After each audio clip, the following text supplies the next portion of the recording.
Guys, अगर आप job करते हैं तो आप 20,000, 25,000, 30,000 कुछ सैलरी कमाते होंगे, अप्रॉक्स इतना कमाते हैं अगर, तो आप सोचते होंगे कि कुछ पैसा हमारा सेविंग भी होना चाहिए और करना भी चाहिए। सेविंग करना जरूरी है फ्यूचर के लिए। तो आप अगर सेविंग करते हैं तो आप एफडी करते होंगे या बैंक के सेविंग अकाउंट में रखते हैं, या फिर आप किसी ऐसे जगह पे सेविंग करते हैं जहां से 8%, 9%, 7% का आपको रिटर्न पर ईयर मिल रहा है, और आप सोच रहे हैं कि आपका पैसा बढ़ रहा है, तो आपका सोचना गलत है। क्योंकि इन्फ्लेशन नाम का भी एक चीज होता है।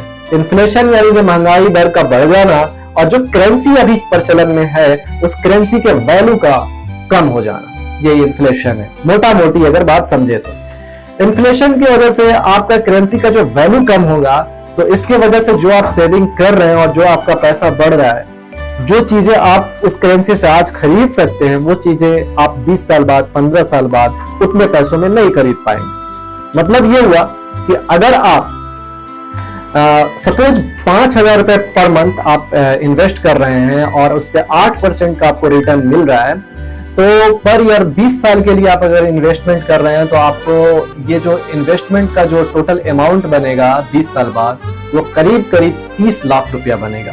और वो 30 लाख रुपया अगर इन्फ्लेशन रेट को भी हम बढ़ा दें, तो इन्फ्लेशन रेट अगर 4 से 5% या 6% के अंदर बढ़ता है, जो कि आरबीआई फिक्स करती है हमारे देश में कि 4 से 6% तक इन्फ्लेशन रेट बढ़ना चाहिए, इसके अंदर अगर है तो ठीक ठाक है। तो 4 से 6% को हम देखें तो हम 5% से ही अगर इन्फ्लेशन रेट को बढ़ा देते हैं, तो जो हमारा 30 लाख का वैल्यू है 20 साल बाद, वो करीब करीब 3.5 से 4 लाख रुपया रहता है।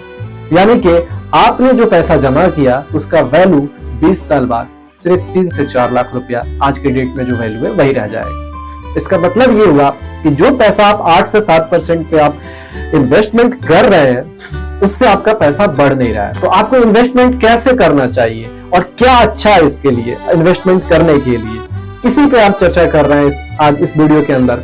तो हम समझते हैं सारी चीजों को। अगर 7 से 8% आप इन्वेस्टमेंट कर रहे हैं और आप सोच रहे हैं कि आप एक अच्छा अमाउंट बाद में चल के आप ले सकते हैं, तो ये सोचना आपका थोड़ा सा गलत तो जरूर है। क्योंकि आप जो पैसे आज चावल 40 रुपए खरीद रहे हैं, 1 साल बाद वो 50 रुपए आपको मिलने वाला है। यानी कि आपका जो करेंसी का वैल्यू है वो कम हो जाएगा। और इस तरह से जब 10 रुपया कम होगा आपके करेंसी का वैल्यू और महंगाई बढ़ेगा, तो आपका जो सेविंग होगा वो उस वक्त उतना वैल्यू का नहीं होगा जितना वैल्यू आज आप समझ रहे हैं। तो आपको इन्वेस्टमेंट कैसे करना चाहिए? तो इन्वेस्टमेंट ऐसे करना चाहिए कि इन्वेस्टमेंट पे आप ज्यादा से ज्यादा रिटर्न सेफ जोन में कैसे बना सकते हैं, इस पे गौर करना चाहिए।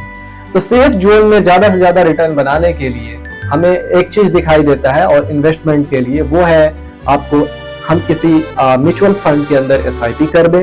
म्यूचुअल फंड के अंदर एसआईपी करते हैं, या फिर निफ्टी 50 के अंदर हम इन्वेस्टमेंट करें, तो हमारा जो रिटर्न होगा वो एवरेज कम से कम 12 से 15% तो होना ही।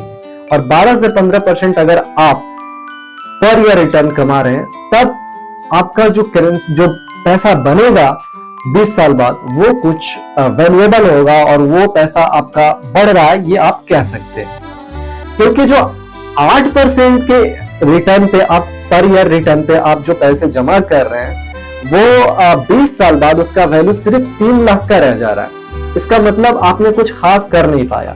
लेकिन अगर आप 4500 रुपए जमा करते हैं पर मंथ और 25 साल के लिए करते हैं, और उस पे आपको रिटर्न सिर्फ 13% का मिल रहा है, यानी 13% का मिल रहा है, तब आपका जो वो पैसा होगा वो करीब करीब 1 करोड़ कुछ रुपया बन चुका होगा 25 साल बाद।